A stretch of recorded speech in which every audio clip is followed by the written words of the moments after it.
¿Es cierto que ahora la ley del Sinaí ya no tiene validez? Vamos por la 10ª lección y para seguir descubriendo más de la Biblia vamos a dividir el estudio en 3 partes. En primer lugar, todo es cierto hasta cierto punto. Después, 3 usos de la ley. Y por último, ¿existía la ley en el cielo?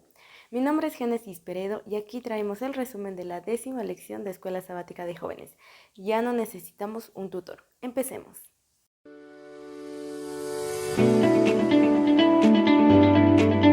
Y empezamos con todo es cierto hasta un punto.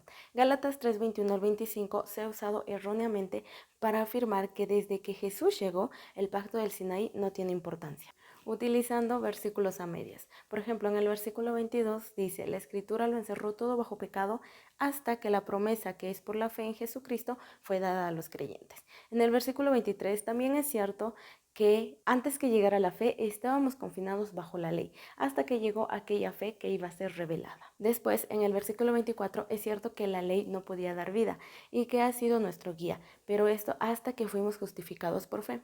Y por último, estamos a cargo de la ley porque es nuestra guía hasta que ha venido la fe y ya no estamos bajo un guía. Si lo entendemos superficialmente pareciera algo desconcertante, pero en primer lugar recordemos y enmarquemos que no se puede estar hablando de eliminar el pacto del Sinaí históricamente, porque no tiene sentido que solo desde que Jesús llegó se hable de justificación, fe y Jesucristo. Sabemos que estos conceptos han estado presentes siempre durante toda la Biblia. Además, los creyentes del Antiguo Testamento fueron necesariamente justificados por fe, porque la ley por sí misma no puede dar vida. Entonces, ya definido que se está hablando de un sentido experiencial, entramos a ver lo que son los 3 usos de la ley. ¿Cómo realmente entendemos que Pablo dice que la ley fue nuestro guía hasta que Jesús esté en la tierra a fin de ser justificados por fe? Los reformadores protestantes hablan de los 3 usos de la ley. El primero es uno civil, frenando los delitos por medio de una amenaza, que podemos verlo en el versículo 23. El segundo es tutorial, donde el Espíritu Santo utiliza la ley para convencer de pecado y conducir a la fe salvadora, que podemos verlo en el versículo 24. Y el tercero, didáctico o normativo.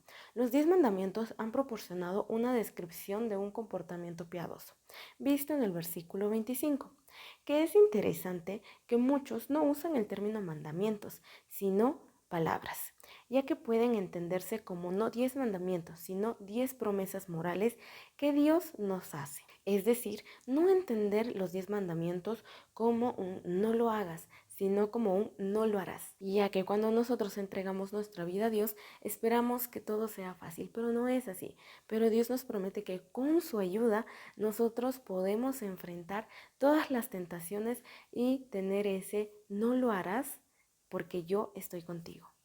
Lo que nos lleva a pensar si existía ley en el cielo. Uno se pregunta cómo se puede decir que Satanás fue mentiroso y asesino antes de que esté la ley escrita en el Sinaí.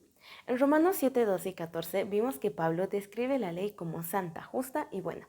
Y en la Biblia también hemos visto que cuando se habla del carácter de Dios, se dice que es santo, bueno y espiritual. Es por eso que la ley es una transcripción del carácter de Dios. Si bien no existía en el cielo 2 tablas con una ley, existía una ley moral que regía el cielo, pero cuando entró el pecado en este mundo, era necesario tener una ley expresa y escrita para guiar a las personas, pero que en realidad lo que más anhelamos es que esa ley deje de estar escrita fuera de nuestros corazones, como era en el cielo, ya que el carácter de Dios estaba presente en todo momento.